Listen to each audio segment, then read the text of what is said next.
இலங்கையில் தமிழர் வாழும் பகுதிகளில் நிலநடுக்கம், கடற்கரையில் சிக்கிய மர்ம பொருள், வெளியேற்றப்பட்ட மக்கள், நாட்டில் தீவிரப்படுத்தப்படும் விசேட பாதுகாப்பு திட்டங்கள், புதிய நோய் பரவல், நாட்டு மக்களுக்கு விடுக்கப்பட்டுள்ள முக்கிய அறிவிப்பு, பதவி விலகுமாறு அழுத்தம் கொடுக்கவில்லை, நீதியமைச்சர் தெரிவிப்பு, பேக்கரி பொருட்களின் விலை குறைப்பு தொடர்பான அறிவிப்பு, இலங்கை விமான போக்குவரத்து சபை கலைப்பு, 5 லட்சம் ரூபாய் அழைப்புதல், இந்தியாவின் விலை உயர்ந்த திருமணம் எது தெரியுமா?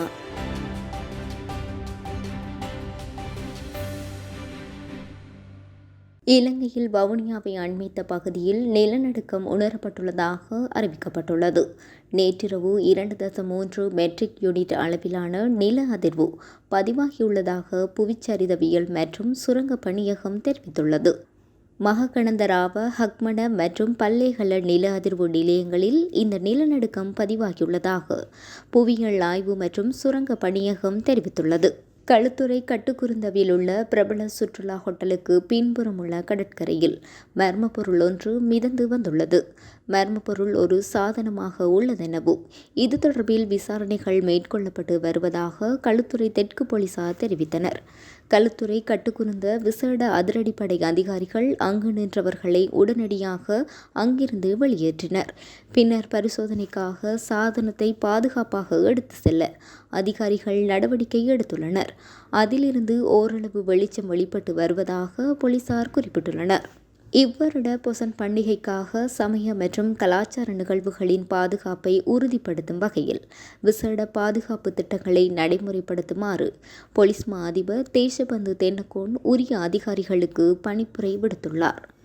இதன்படி பொசன் பண்டிகை நிகழ்வுகள் நடைபெறும் பகுதிகளில் விசேட பாதுகாப்பு ஏற்பாடுகள் செய்யப்பட்டுள்ளதாக அவர் குறிப்பிட்டுள்ளார். நாடு முழுவதிலும் சுமார் 6000 பொசன் விசேட நிகழ்வுகள் ஏற்பாடு செய்யப்பட்டுள்ளதாகவும் அவற்றில் பெரும்பாலான நிகழ்வுகள் மேல் மாகாணத்தில் உள்ள விகாரைகளில் இடம்பெறவுள்ளதாகவும் தெரிவித்துள்ளார். பல்வேறு பகுதிகளில் இருந்து வரும் பக்தர்களின் பாதுகாப்பை உறுதி செய்ய காவல் நிலையங்கள் ஏற்படுத்தப்பட்டுள்ளன. இதற்கென சுமார் 19,062 போலீஸ் உத்தியோகத்தர்கள் கடமையில் ஈடுபடுத்தப்பட்டுள்ளனர். மேலும் போலீஸ் விசேட அதிரடிப்படையின் 370 பேரும் முப்படையைச் சேர்ந்த 607 பேரும் கடமையில் ஈடுபடுத்தப்பட உள்ளதாக தெரிவித்துள்ளனர். மேலும் போலீஸ் நிலைய மட்டத்தில் விசேட போக்குவரத்து திட்டங்களை நடைமுறைப்படுத்துமாறும் இரவு பகலாக நடமாடும் மற்றும் மோட்டார் சைக்கிள்கள் ரோந்துகள் மூலம் பிரதேச பாதுகாப்பை உறுதிப்படுத்துமாறும் உயர் போலீஸ் அதிகாரிகளுக்கு போலீஸ் மா அதிபர் அறிவுறுத்தியுள்ளார். ஜப்பானில் புதிதாக பரவி வரும் அரிய வகை பாக்டீரியா அதிகரித்து வரும் நிலையில் கவலைகளுக்கு மத்தியில் மக்கள் காணப்படுகின்றனர். இலங்கை சுகாதார அதிகாரிகள் அந்த பாக்டீரியா தொடர்பில் அச்சம் கொள்ள தேவையில்லை என்று பொதுமக்களுக்கு அறிவித்துள்ளனர். ஜப்பான் முழுவதும் சதையுண்ணும் பாக்டீரியா எனும் பொதுவாக அழைக்கப்படும் ஸ்ட்ரெப்டோகோல் ஷாக் சிண்ட்ரோம் எனும் பாக்டீரியா பரவி வருவதாக தெரிவிக்கப்பட்டுள்ளது. இந்த ஆண்டு இதுவரையான காலப்பகுதியில் ஜப்பானில் கிட்டத்தட்ட 1000 வழக்குகள் பதிவாகியுள்ளமை குறிப்பிடத்தக்கது. சுகாதார அதிகாரிகள் மற்றும் பொதுமக்கள் மத்தியில் எச்சரிக்கையை தூண்டியுள்ளது. இந்த நிலையில் இலங்கையின் தொற்றுநோய் பிரிவு பணிப்பாளர் டாக்டர் சமிதா கெனிகே இந்த நோய் கடுமையானதாக இருந்தாலும் இது ஒரு புதியது அல்ல, அசாதாரணமான நிலையும் அல்ல என தெரிவித்துள்ளார். STSS ஒரு சிகிச்சை அளிக்கக்கூடிய பாக்டீரியா தொற்று என்பதனை பொதுமக்கள் புரிந்து கொள்வது முக்கியமாகும். இந்த நோய் பாக்டீரியாவின் சில விகாரங்களால் ஏற்படுகின்றது மற்றும் உடனடியாக சிகிச்சை அளிக்கப்படாவிட்டால் உயிருக்கு ஆபத்தான நிலைக்கு விரைவாக முன்னேறலாம்.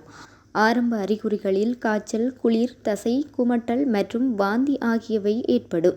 இது 24 மணி முதல் 48 மணி நேரத்திற்குள் குறைந்தது இரத்த அழுத்தம், உறுப்பு செயலிழப்பு மற்றும் விரைவான இதய துடிப்பு போன்ற கடுமையான சிக்கல்களுக்கு வழிவகுக்கலாம். நோய்க்கட்டுப்பாடு மற்றும் தடுப்பு மையங்களின் கருத்துப்படி STSSக்கு உடனடி மருத்துவ கவனிப்பு மற்றும் நோய் தொற்றை நிர்வகிக்க மற்றும் நோயாளியின் நிலைமையை உறுதிப்படுத்த நுண்ணுயிர் எதிர்ப்பிகளுடன் சிகிச்சை தேவைப்படுகிறது. பாதிக்கப்பட்டவர்களில் இறப்பு விகிதம் தோராயமாக 30% என்றும் 30 வயதுக்கு மேற்பட்ட பெரியவர்கள் மிகவும் பாதிக்கப்பட்ட மக்கள் தொகை குழுவாக உள்ளனர் என்றும் தெரிவிக்கப்பட்டுள்ளனர். உலகளாவிய சுகாதார அதிகாரிகள் நிலைமையை உன்னிப்பாக கண்காணித்து வருவதால் இலங்கையின் சுகாதார அதிகாரிகள் விழிப்புடன் இருப்பார்கள் என்றும் வெளிவரும் எந்தவொரு சுகாதார அச்சுறுத்தல்களுக்கும் பதிலளிக்க தயாராக இருப்பதாகவும் டாக்டர் கெனிகே உறுதிப்படுத்தியுள்ளார். நிதியமைச்சர் விஜயதாச ராஜபக்சவை அரசாங்கத்திலிருந்து விலகுமாறு ஜனாதிபதி அழுத்தம் கொடுத்துள்ளதாக குற்றம் சுமத்தப்பட்டுள்ளது. ஸ்ரீலங்கா சுதந்திர கட்சியின் சிரேஷ்ட உபத்தலைவர் பேராசிரியர் ரோஹண லக்ஷ்மணன் பியதாச இந்த குற்றச்சாட்டை முன்வைத்துள்ளார். கட்சியின் அரசியல் உயர்பீட கூட்டத்தின் போது அமைச்சர் விஜயதாச ராஜபக்ச இதனை வெளிப்படுத்தியதாக அவர் தெரிவித்துள்ளார். எவ்வாறாயினும் அமைச்சர் விஜயதாச ராஜபக்ச ரோஹண லக்ஷ்மன் பியதாச தெரிவித்த கருத்து உண்மைக்கு புறம்பானது என தெரிவித்துள்ளார்.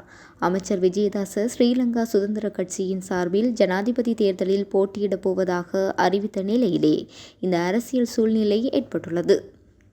பான் உள்ளிட்ட பேக்கரி உற்பத்தி பொருட்களின் விலை குறைப்புக்கு வர்த்தக மாபியாக்கள் இடையூறாக இருப்பதாக அகில இலங்கை பேக்கரி உரிமையாளர் சங்கம் குற்றம் சாட்டியுள்ளனர். பேக்கரி பொருட்களின் விலையினை நுகர்வோருக்கு நன்மை ஏற்படும் வகையில் குறைக்கக்கூடிய நிலை காணப்படுவதாகவும் தெரிவிக்கப்பட்டுள்ளது. இது தொடர்பான உண்மையை வெளிப்படுத்துவதற்கான சந்தர்ப்பத்தை ஏற்படுத்தி கொடுக்குமாறு தமது சங்கம் ஜனாதிபதிக்கு கடிதம் ஒன்றை அனுப்பி வைத்துள்ளதாக அந்த சங்கத்தின் தலைவர் NK ஜெயவர்தன தெரிவித்துள்ளார். கோதுமை மாவின் விலையினை மேலும் 30 ரூபாவினாலும் முட்டை ஒன்றின் விலையினை 20 ரூபாவினாலும் குறைக்க முடியும். எனினும் வர்த்தக மாபியாக்கள் அதில் லாபமீட்டும் செயற்பாட்டை முன்னெடுத்துள்ளனர். இதேவேளை கோதுமை மா, தேங்காய் எண்ணெய், முட்டை உள்ளிட்ட பேக்கரி உற்பத்திகளுக்கு தேவையான பொருட்கள் அதிக விலையில் விற்பனை செய்யப்படுகின்றன. இது தமது தொழிற்துறையை பாரிய அளவில் பாதித்துள்ளதாலேயே பேக்கரி உற்பத்திகளின் விலையினை குறைக்க முடியாதுள்ளது. எனவே இது தொடர்பில் விளக்கம் அளிப்பதற்கு சந்தர்ப்பம் ஒன்றை ஏற்படுத்தி தருமாறு கோரி ஜனாதிபதிக்கு கடிதம் அனுப்பியுள்ளதாக NK ஜெயவர்தன தெரிவித்துள்ளார். அடுத்த 2024-25 ஆண்டிற்கான இலங்கை விமான போக்குவரத்து கட்டுப்பாட்டாளரின் பணிப்பாளர் சபை கலைக்கப்பட்டு புதிய பணிப்பாளர் சபை தெரிவு செய்யப்பட்டுள்ளது. புதிய SLA TCA அதிகாரிகளாக பின்வரும் உறுப்பினர்கள் தெரிவு செய்யப்பட்டுள்ளனர். இதன்படி புதிய தலைவராக நரின் சில்வாவும், புதிய செயலாளராக சசங்க விஜயரத்னவும், புதிய உப தலைவராக ரந்திகா அனுரங்கவும், புதிய உதவி செயலாளராக சத்ருவன் அத்தநாயக்கவும், புதிய பொருளாளராக கயானி கபன் வீரவும், புதிய குழு உறுப்பினர்களாக அஞ்சுள்ள சமரசேகவும் தெரிவு செய்யப்பட்டுள்ளனர். தமித குலதிங்க, பிரேசன்ன மாலியத்த, சசங்க ஹிமால், இசுரு ஹர்த் மற்றும் பிரபாத் லோககே ஆகியோரும் தெரிவு செய்யப்பட்டுள்ளனர். பிராமணி மற்றும் ராஜீவ் ரெட்டியின் திருமணம் இந்தியாவின் மிக விலை உயர்ந்த திருமணமாக உள்ளது. திருமணங்கள் வாழ்க்கையில் மிக முக்கியமான நிகழ்வுகள் என்பது அனைவருக்கும் தெரியும். தங்கள் திருமணத்தை மறக்க முடியாததாக மாற்ற பலர் தங்கள் சிறந்த முயற்சிகளை செய்கிறார்கள். பணக்காரர்கள் மற்றும் கோடீஸ்வரர்கள் தங்களின் செல்வத்தை தாராளமாக செலவிட்டு மிகவும் பிரம்மாண்டமான திருமணங்களை நடாத்துகிறார்கள்.